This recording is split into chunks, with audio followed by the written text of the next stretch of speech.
Hey, FinTech here. So SoFi is a company I've talked about before on this channel as one of the most innovative FinTech companies out there. And even though their stock price is down substantially over the past year, I've talked about why I think that's more of an issue with the stock market valuing all FinTech stocks slightly less highly than before than it has to do with any performance issue on the part of SoFi. And in this video, I'm going to talk about how SoFi just made one of the smartest marketing moves I have seen in the past year, and how this shows SoFi is still very much in the game and focused on 2 or 3xing in size even if their stock price is down temporarily. And their plan all starts with a penny. If you've been hanging around the homepage of YouTube for the past month, you may have seen a video that looks like this. Ryan Trahan has been one of the most dominant YouTube creators of the last year, churning out viral video after viral video. But for the month of June, he decided to take on one of the biggest challenges in YouTube history, crossing the entire country starting with just 1 penny. In doing this, he plans to raise funds for the charity Feeding America, accepting donations as he uploads the videos in real time. And as he travels from state to state, slowly building up his supply of money, someone can donate $50,000 to trigger the Great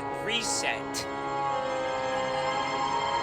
Sorry, that's dramatic. Meaning if anyone donates $50,000, Ryan has to start back at 1 penny from wherever he is in the country. Of course, with that $50,000 check to Feeding America, whoever sent the donation gets a shout out in the video itself. They're shown on the end credits of every subsequent video, and even more importantly, they become a part of the story and the conversation around Ryan's challenge. And as you may have guessed from all this lead up, SoFi just donated $50,000 to Ryan's page. And here's why this is such a genius marketing move. SoFi's ultimate goal is to become the one-stop shop for finances. They have an investing app, a SoFi credit card, lending. They even acquired a technology company to start building what they're calling the AWS of FinTech. SoFi's whole strategy is to capture customers while they're young by actually offering good products to people right out of college, and then growing how much money each person keeps with SoFi as their user base ages and just makes more money over time. But it takes a lot of trust for someone to be willing to use one company for all their financial needs, and most recent FinTech startups don't necessarily have the best reputation, which is why SoFi has been in an all-out sprint to build their brand name and image as much as possible in the eyes of their users and their potential users. Now, SoFi had 2 big marketing pushes this past year: their SoFi TV Sports, including their branding of SoFi Stadium, and their social media push. They bought the rights to SoFi Stadium and hosted the Super Bowl last year, driving nearly 500 million impressions during a single quarter between SoFi ads running on TV and organic exposure through SoFi's stadium branding just being plastered all over NFL games. Now, when we're dealing with numbers like 500 million impressions, it's kind of hard to really quantify what that means. So for scale, NFL games in SoFi Stadium last year averaged 20 million views per game. Now that alone is more impressions than they saw all year in 2020 from their TV sports sponsorships, which generated 15 million total views in 2020. And that's just the tip of the iceberg for SoFi's recent marketing push. SoFi drove an additional 400 million impressions and 775,000 engagements across social media by partnering with influencers. Now, engagements could include anything from liking and commenting on a SoFi post to actually downloading the SoFi app. Now, this was obviously supplemented by their SoFi referral program, where you can refer people to SoFi and they get $15 for signing up using your link. So for example, I use a SoFi referral link in the description of all of my videos. This lets SoFi effectively partner with unlimited people online without needing to sign individual agreements with all of them. And I mentioned last year that I wouldn't be surprised if social media eventually eclipses SoFi TV in total number of impressions, and that transformation is well underway. Just on TikTok alone last year,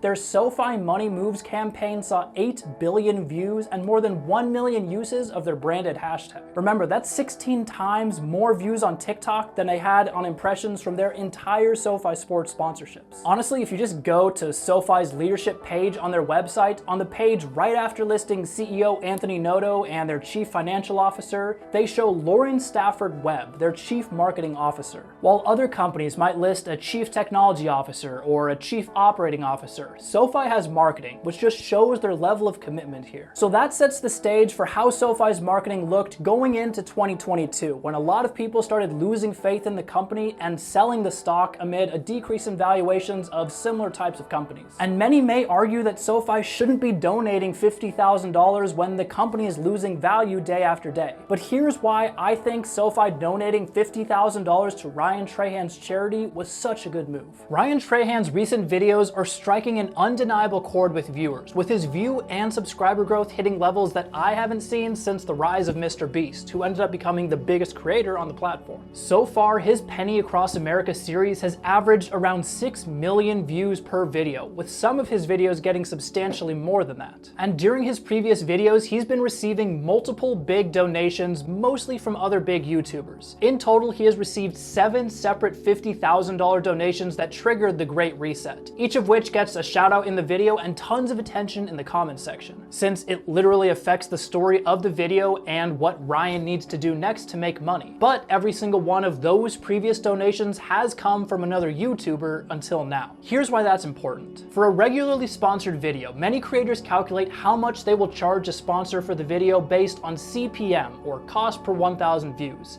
An average CPM for an audience like Ryan's might be around $40 to $60. So for 6 million views, Ryan would probably charge anywhere from $240,000 to $360,000 for a 60-second ad integration, which is a lot more than the $50,000 donation required to get a video shoutout and become part of the video itself. Now, obviously, other big YouTubers know this, and so it's not a coincidence that they see the value in making a donation and getting into a series of videos that are collectively the biggest YouTube event of the year. In fact, if we look at the only other company that has donated at this level besides SoFi, it's Shopify, a brand that works with creators like Ryan all the time and has a very good understanding of the type of value that this video brings. So just by putting itself in that small group, SoFi is showing that they really have their finger on the pulse of social media. But it gets even better. SoFi made their $50,000 donation the same day that I'm filming this video, June 26th. Now, based on what I've gathered from Ryan's videos, he releases them around 4 days after filming. And since he just released day 26 on his journey across America, that means that he is currently filming the last episode in the series as SoFi made that donation. This means that SoFi not only will get featured in the series,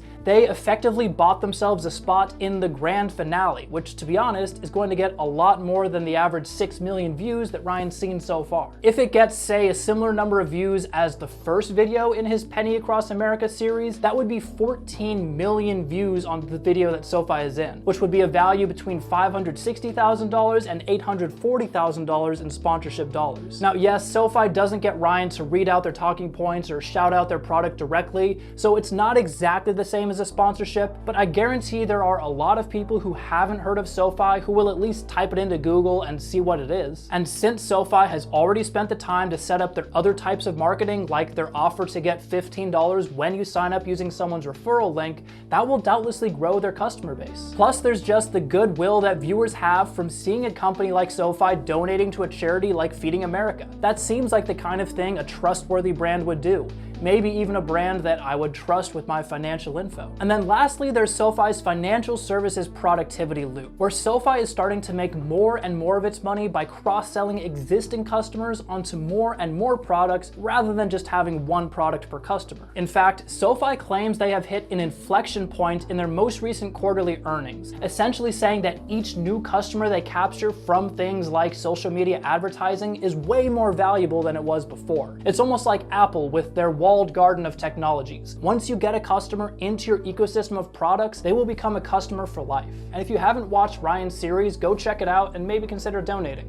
Don't forget to like and subscribe, and I'll see you next time.